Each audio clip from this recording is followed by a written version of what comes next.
he has a unique leverage situation where he can do something that I think is awesome that he's able to do it. It will only help players get more guaranteed money because teams do not care if they blow out. All they care about is you throwing the ball a billion miles an hour.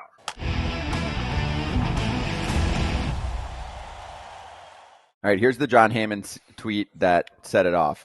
Garrett Crochet plan with the White Sox is to pitch a normal workload as a starter until the end of the regular season. If traded, would need an extension to pitch in October. He won't move to the bullpen and will not take any break. Views starter routine as best for health. Ken on Fair Territory essentially confirmed it. He said he's hearing the same thing. Okay. And then I'll give you one more. Chuck Garfield, who covers the White Sox, obviously pre-post the whole deal. Chuck's great. Good luck, Chuck. This is what we were talking about on the show a couple days ago. Crochet has been saying since spring training his body works best on 5-day routine as a starter. There haven't been any issues moving into the bullpen, maxing out, pitching every few days might not be best for him. And also, for the record, might not be best for anybody if you're just suddenly taking an arm and saying, okay, now throw way harder in short spurts. Okay, now go back to starting. These aren't robots. So, your thoughts? Yeah, for me, we were kind of talking about this beforehand. The first person that comes to mind for me is Hader, Josh Hader. I mean, he was a guy, same kind of deal. Like, listen, I want to pitch in the ninth or I'm not doing it, and you're not overusing me as well. And I think this could be the kickstart of kind of something different in baseball. Crochet is not saying he doesn't want to pitch. He's saying, I will pitch. I want an extension, though, because I've never pitched over 50 innings in my career yet. So guess what? I need a backup plan, and we all need a backup plan. And for him, I think it's the right move. What happens if he does throw over 200 innings or 200 plus whatever he does, and all of a sudden he's like, I'm feeling something in my forearm or my arm again. And now guess what? Yeah, exactly. The kid's screwed, man. He's going to be hurt for another year and blah, blah, blah. You gotta plan for the worst, hope for the best. In this scenario, I love everything of it. It's financial security for one. And for two, this guy, he hasn't thrown that much. So, yeah, guess what? If you're going to trade for me, I want to be extended or I'm not going to go. And I think that's the right move, Scott. I agree. I totally agree. I mean, look at what the Brewers did to CC Sabathia when they traded for him. CC didn't blow out. CC was the picture of health in his arm, and he absolutely got crushed. He was pitching every 3 days and took the Brewers to the playoffs, which was awesome. He talks about it, how awesome it was. We don't live in that day and age. We also don't live in a day and age of like football where guys are sitting out right now. They're going to start sitting out of OTAs and training camp because of contract disputes. So there's a happy medium somewhere in there. And to me, you could easily extend this guy, give him his guaranteed money. You trade him, give him guaranteed money for the rest of his arbitration, and let him go and explore free agency. And I guarantee you, this dude will come and ball out for your team. Well, hold up. Yeah. What do we mean by extension? Do we mean guaranteeing arbitration years, or do we mean beyond? That's a big difference here. We didn't get clarification. I mean, it's a blanket statement right now, but what does an extension mean? Yes, if I'm the Dodgers and I want to acquire him and I want him pitching in October, if I just have to guarantee his pre-free agency years, I'm probably into that. If the Crochet camp's like, no, I want to do like the full-on Tyler Glasnow deal or something like that. You know, give me 150 mil plus or something. Then you're going to have teams potentially hesitant. You think, but what do you think he's actually asking for, right? Like, what is the negotiating table right now? I mean, I hate to role play, Kratz. I hate it. But if the Dodgers called Crochet and really his representatives, right? If they called CAA and they were like, hey, we're trying to acquire you. I'm just using them as an example. Orioles fans, relax. I'm just trying to acquire you, but I hear that you need an extension. What does that extension look like that is going to make you comfortable with pitching in October for us this year? And also, I will add, I'm Andrew Friedman right now, I am a little concerned about you going the entire season as a starter and then going into the playoffs as a starter and all of a sudden pitching potentially 220 innings for us after never going past, 30 or something in your big league career? Well, that last part, then I'm not your guy. And so you don't need to trade for me. But the first part, what does the extension look like? It looks like 3 years. It looks like at least 3 years. So if you want to do this, we're going to do it at what I'm pitching at, which is number one spot in the rotation type. Give me, I didn't pull up what he's making this year. So Well, it give doesn't matter. me, You can line up ARB, Kratz. Like you can line up a but comp that's on what I'm ARB. saying. Give me five, because he's going to be a Cy Young candidate this year. He's going to get votes. So you're going to get a $5 to $7 million range. So give me 5 to 7 plus for this next year. And I'll take 25 a year for the next 2 years.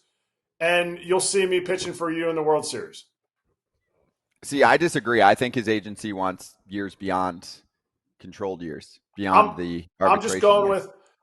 I'm just going with a guy I played with. He's still playing, so I'm not going to say his name, and he might not want it out there. But before he got traded from the team he went to and the team we ended up playing together with, there was another team that they had agreed to an extension before the trade deadline. They agreed to that extension, and then the team he ended up getting traded to swooped in and gave the team a better number. And that extension, or not a better number, they gave the team a better return for the trade. So the team was like, screw that, we're not trading to the other team. And that other team gave him a 3-year extension. It was going to buy out the rest of his arbitration plus 2 more years. And he was good with that. He was a young guy. He wasn't quite doing what Crochet was doing, but he was doing some things. Okay, so maybe this looks like a 5 or 6 year deal that makes all sides happy. Very difficult to accomplish.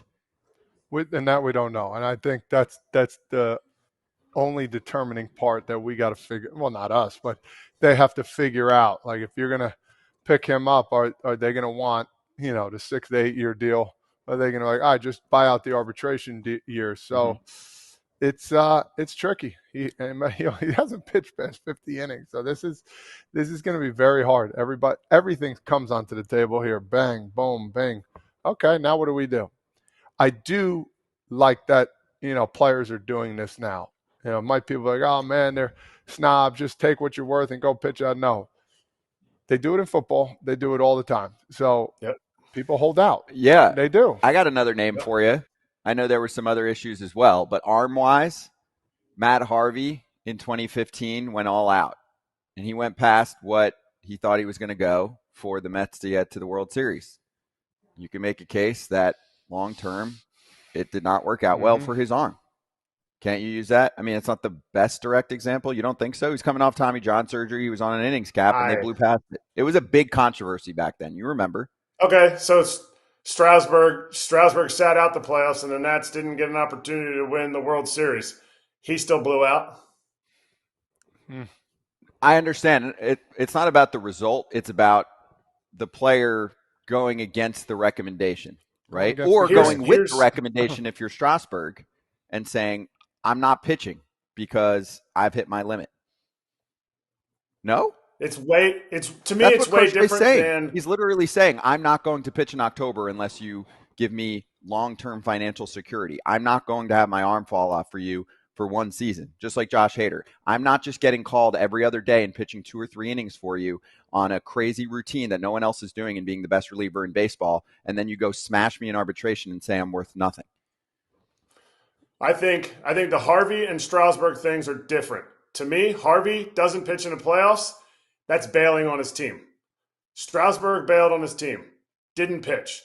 Crochet is not bailing on his current team. He has a unique leverage situation where he can do something that I think is awesome that he's able to do it, because it will only help players get more guaranteed, pitchers especially, get more guaranteed money, because teams do not care if they blow out. All they care about is you throwing the ball 1 billion miles an hour. A couple fun comments. Bob in the chat, put in the contract that if he hurts his arm this year, the contract's voided and no extension happens. Obviously, that's not a thing. They're called guaranteed contracts in baseball. Whether he was kidding or not, it's still fun.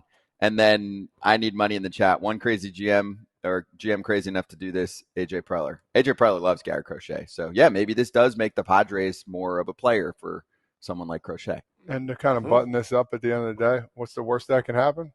Finishes this year with the Chicago White Sox. Correct. That is the worst that can happen, and that is the leverage that Chicago has. He has 2 more seasons of control after this. FT fam, it's that time with our friends from AG1, a foundational nutrition supplement that delivers daily nutrients and gut health support. It's backed by multiple research studies, so you can trust what you're putting in your body. Kratz is on the road. I didn't even know that you were on the road, but you're on the road. And he's got his little AG1 travel packet because multivitamins are annoying, and there's so many of them. And why do that when you can do what Kratz is doing? Pour the packet into some liquid. Water would be preferred. Mix it around. Drink it. Have more energy. Is that the best way to explain it? It's that easy. Have more clarity. Have more energy. You just sit here. I got my shaker. I just haven't put them together yet. Had a big morning.